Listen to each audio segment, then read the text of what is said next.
प्रशांत किशोर ये कह रहे हैं आरजेडी के भी वोट काटेंगे, बीजेपी के भी वोट काटेंगे।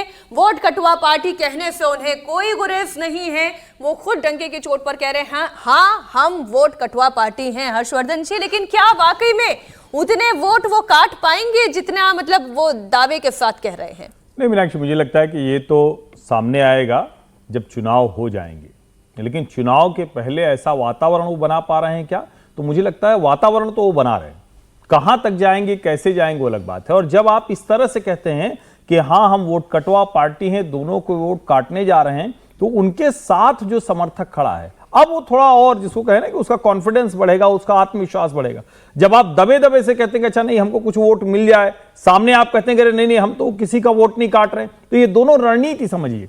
ये इससे ये भी समझ में आता है नेता के तौर पर प्रशांत किशोर कितना स्थापित होंगे, लेकिन रणनीतिकार तो वो बड़े हैं, रणनीति बनाते रहे हैं दूसरी पार्टियों के लिए, तो अपनी पार्टी के लिए भी, अपने लिए भी वो अच्छी रणनीति बना रहे हैं। और इसीलिए वो बार बार ये कहते हैं कि या तो अर्श पर या फर्श पर, यानी या तो 5-10 सीट और या तो बहुत ज्यादा। तो इससे क्या होता है कि समर्थक जो होगा उनका, या उनके पास आते आते उसको लग रहा हो कि अरे इसको कितना वोट मिलेगा, क्या ये तेजस्वी या भाजपा के सामने कहीं खड़ा होता है, तो उसको भी ये मन में आ सकता है कि अच्छा ठीक है अगर ये कह रहा है तो इसका मतलब एक करंट है।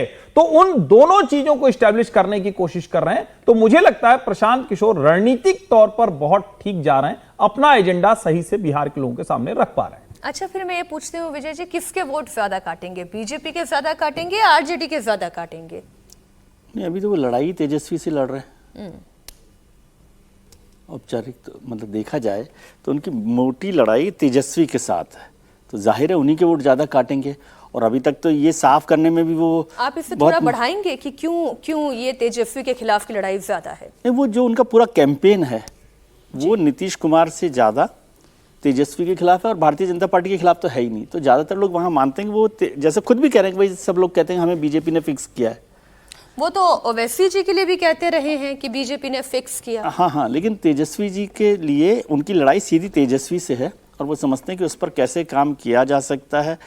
अभी वो एक नए कोalition में भी जाने वाले हैं कि कुछ कोalition बदलने वाला है जो बिहार के सत्ता समीकरणों को बदलेगा, और वो उस समय असल में वोट कटवा हो पाएंगे कि दोनों तीनों और जो गठबंधन है उसको मिलकर वो कर पाए। और फिर बीजेपी के साथ, और उसमें समझ लीजिए वोट बैंक क्या है। पांडे जी का वोट बैंक यादव जी के खिलाफ है ना, बीजेपी के खिलाफ तो उनका वोट बैंक नहीं है ना, सेम वोट बैंक है।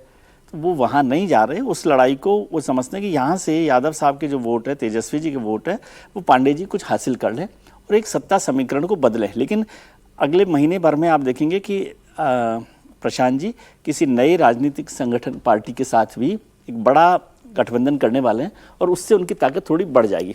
और ये बात ठीक है कि जब वो इस तरह से भी कर रहे हैं तो कार्यकर्ता में तो उत्साह बढ़ता ही है लगातार, और जब वोट कटवा होते हैं तो बीजेपी का भी वोट कटेगा ही कहीं ना कहीं। तो कुछ देखिए, लोकतंत्र में सबको चुनाव लड़ने का अधिकार है, और मैं ये बात नहीं मानता कि भाई कोई वोट कटवा है।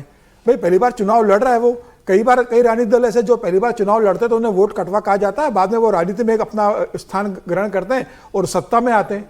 बंगाल में जब भारतीय जनता पार्टी ने चुनाव लड़ना शुरू किया था तो लेफ्ट पार्टी ये तय मान के चल रहे हैं कि उनके विधायक जीत कर आने वाले नहीं हैं, वो मतलब विरोधी दलों के वोट काट लेंगे। नहीं, क्यों जीत के नहीं आ सकते? बिल्कुल जीत के आ सकते हैं। ये कह देना कि इनके विधायक जीत कर नहीं आएंगे, जीत के नहीं, एक मिनट आ जाएंगे जीत के। नहीं, मैं ये कह रहा हूं कि ये हम क्यों कहें, और क्योंकि वो स्वयं उन्होंने वोट कटवा कहा। नहीं, समीर जी जो कह रहे हैं मैं उससे पूरी तरह सहमत हूं कि वोट कटवा तो किसी के लिए कहना ही नहीं चाहिए, तो पार्टियां एक दूसरे के लिए कहती हैं, वो रणनीतिक तौर पर उसका इस्तेमाल करने की कोशिश कर रहे हैं। और मुझे लगता है कि प्रशांत किशोर जिस तरीके से जन स्वराज के लिए भागवा जा रहा है, जिस तरीके से वो जन समर्थन मिल रहा है, जब इस स्तर पर काम कर रहा है, मुझे लग रहा है कि वो विकल्प के रूप में अपने आपको पेश कर रहे हैं कि भाई आपने 20 साल नीतीश कुमार को देखा है, आपने 15 साल लालू का जंगल राज देखा है, और मैं अब एक विकल्प के रूप में आपके सामने आ रहा हूं। तो अगर जनता को लगेगा कि भाई इनसे बेहतर अगर प्रशांत किशोर का उम्मीदवार है, प्रशांत किशोर से जनता को कुछ उम्मीद लगेगी कि जन स्वराज उनके जीवन में कोई परिवर्तन ला सकती है, तो कुछ जगह अगर अच्छे उम्मीदवार हैं तो मुझे लग रहा है कि वो सीट जीत भी सकते हैं।